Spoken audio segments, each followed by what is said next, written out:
প্রায় ধ্বংসপ্রাপ্ত আর্থিক ব্যবস্থা এবং ব্যাংকিং ব্যবস্থার উপর দাঁড়িয়ে যেই বাজেট আমরা 3 মাস 3.5 মাসের মধ্যে প্রণয়ন করতে পেরেছি, এটাই আমাদের কৃতিত্ব। এটাকে যদি কেউ দলীয় বাজেট বলে, তাহলে আমি বলবো এই যে একটা গণতান্ত্রিকভাবে প্রতিষ্ঠিত সরকারকে যদি দলীয় বাজেটের জন্য দায়ী করা হয়, সেটা একটা নিকৃষ্ট মন্তব্য। আর উন্নয়ন বাজেট সবসময় যদি আমরা ব্যাংক নির্ভর থাকি, ব্যাংক বরোইন করি এবং বৈদেশিক সাহায্যের উপর নির্ভর করি, তাহলে আমরা সারা জীবন নির্ভরশীলতা মধ্য দিয়ে যেতে হবে। মানে প্রধানমন্ত্রী মূলত জাতীয় বৃক্ষরোপণ কর্মসূচি উদ্বোধনের জন্য দুলাজারা সাফারি পার্ক সংলগ্ন এলাকায় বৃক্ষরোপণের মধ্য দিয়ে সারা দেশে 25 কোটি বৃক্ষরোপণের উদ্বোধন করবেন। এই জায়গাকে তিনি উপযুক্ত মনে করেছেন বৃক্ষরোপণের জন্য। আলহামদুলিল্লাহ, সেই সুবাদে ওনার কক্সবাজার সফর, এই এলাকার এই জেলার মানুষের প্রাণের দাবি। তিনি প্রধানমন্ত্রী হওয়ার পরেই প্রথম আসছেন, নির্বাচনের আগে আসতে পারেননি। আমাদের সবার মধ্যে একটা আনন্দ উচ্ছ্বাস বইছে। আমাদের এই এলাকার জনগণ মাননীয় প্রধানমন্ত্রীকে দেখবেন, তার কথা শুনবেন। আমাদের কোনো দাবি নাই, তিনি আমাদের সমস্ত দাবি পূরণ করেছেন। আর 2-1টি গুরুত্বপূর্ণ দাবি আছে যেগুলো জাতীয় দাবির মতোই, যেমন লবণের ন্যায্য মূল্য নির্ধারণ, আর মহাসড়ক কক্সবাজার চট্টগ্রাম মহাসড়ককে 6 লেনে উন্নীতকরণ। এটা একটা জাতীয় দাবি, সেটা স্থানীয় দাবি নয়। এই জাতীয় দাবিগুলো, আর কক্সবাজারে একটি ব্লু ইকোনমি এবং মেরিন সায়েন্স ইউনিভার্সিটি প্রতিষ্ঠা, এটাও সারা দেশের জন্য। এই জাতীয় দাবিগুলো আমরা উত্থাপন করব, মাননীয় প্রধানমন্ত্রী বিবেচনা করবেন আশা করি।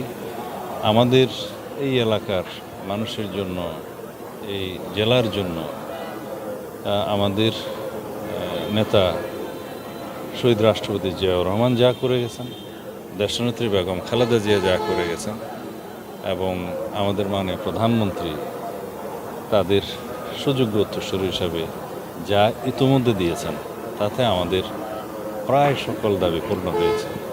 আমি এই উপজেলার মানুষের চাহিদা মাফিক মাতামুহুরী নামে একটি নতুন উপজেলা সৃজন করার জন্য মাননীয় প্রধানমন্ত্রীকে অনুরোধ করেছিলাম।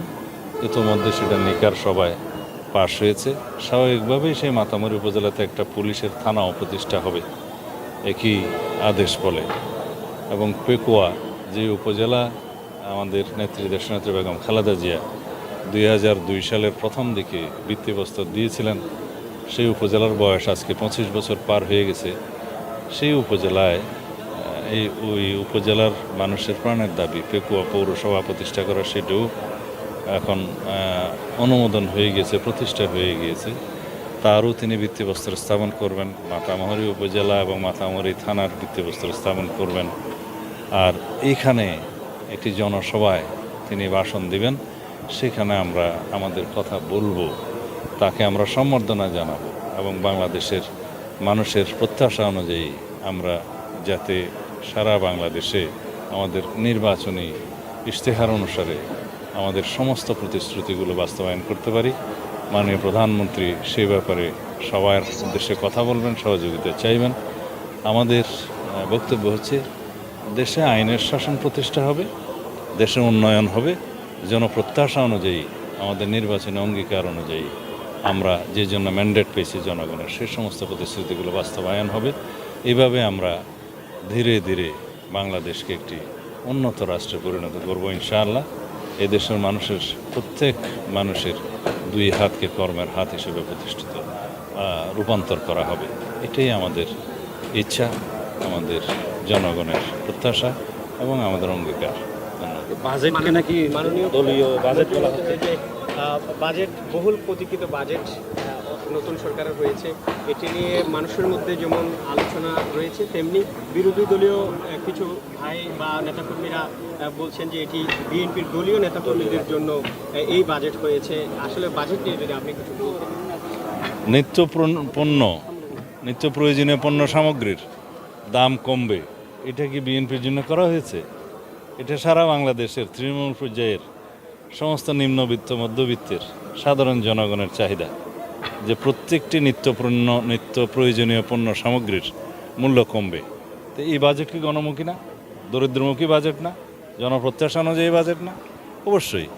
আর যে সমস্ত অঙ্গীকার আমাদের ছিল তারুণ্যের জন্য এবং উদ্যোক্তা সৃষ্টির জন্য, তরুণ প্রজন্মের চাহিদা মেটানোর জন্য, সেই সমস্ত বিষয়গুলো আমরা তুলে ধরেছি সেখানে।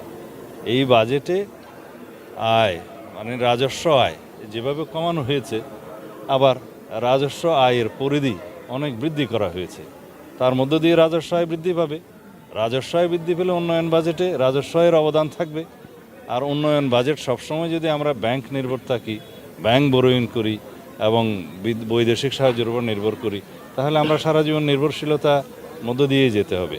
আমরা গ্র্যাজুয়ালি এই 17 বছরের প্রায় ধ্বংসপ্রাপ্ত আর্থিক ব্যবস্থা এবং ব্যাংকিং ব্যবস্থার উপর দাঁড়িয়ে যেই বাজেট আমরা 3 মাস 3.5 মাসের মধ্যে প্রণয়ন করতে পেরেছি, এটাই আমাদের কৃতিত্ব, মাননীয় প্রধানমন্ত্রীর কৃতিত্ব। আর যারা এটাকে বিতর্কিত করছে বা বলছে যে এটা দলীয় বাজেট, তাদের উদ্দেশ্যে কি বলবেন? অবশ্যই এটা বাংলাদেশ জাতীয়তাবাদী দল এবং জাতীয়তাবাদী দলের সাথে যারা নির্বাচনে জোট করেছে সেই জোটের সরকারের একটি বাজেট। এটাকে যদি কেউ দলীয় বাজেট বলে, তাহলে আমি বলবো এই যে একটা গণতান্ত্রিকভাবে প্রতিষ্ঠিত সরকারকে যদি দলীয় বাজেটের জন্য দায়ী করা হয়, সেটা একটা নিকৃষ্ট মন্তব্য। জনগণের কতটুকু আশায় বাজেটের মধ্যে প্রতিফলন হতে পারে? ইনশাআল্লাহ সিংহভাগ আসে।